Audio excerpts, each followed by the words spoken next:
Welcome to our channel. Today we how to withdraw from eToro to US bank account detailed guide step by step clearly.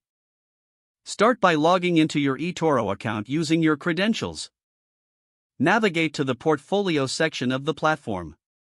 Locate the withdraw funds option within your portfolio. Click on withdraw funds to initiate the withdrawal process. Enter the amount you wish to withdraw from your eToro account. Make sure to double-check the minimum withdrawal amount, which is typically $30.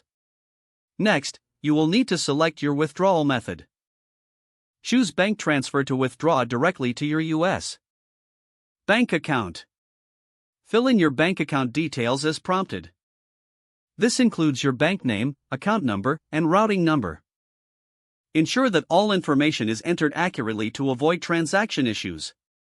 After entering your bank details, review your withdrawal request for accuracy. Once everything is confirmed, click on the Submit button to process your request. You will receive a confirmation message indicating that your withdrawal request has been received. The processing time for bank transfers may take between 3 to 8 business days. Keep an eye on your email for any updates regarding your withdrawal status. After the funds are processed, check your bank account to confirm receipt. If the page does not load, refresh the browser or try again in a private or incognito window. Make sure you are using the correct email address, then retype it carefully to avoid small typos. If your password is not accepted, use the reset option and create a new strong password you can remember. Check your spam folder for verification or security emails, then complete any requested confirmation steps.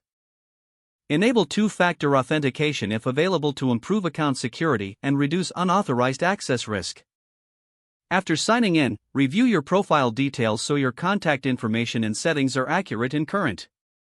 If you see an error message, note it down and try again after restarting your device and internet connection. Log out when you finish, especially on shared devices, to keep your account and payment information secure. If the page does not load, refresh the browser or try again in a private or incognito window. Make sure you are using the correct email address, then retype it carefully to avoid small typos. Don't forget to like this video and subscribe to our channel for more step-by-step tech guides.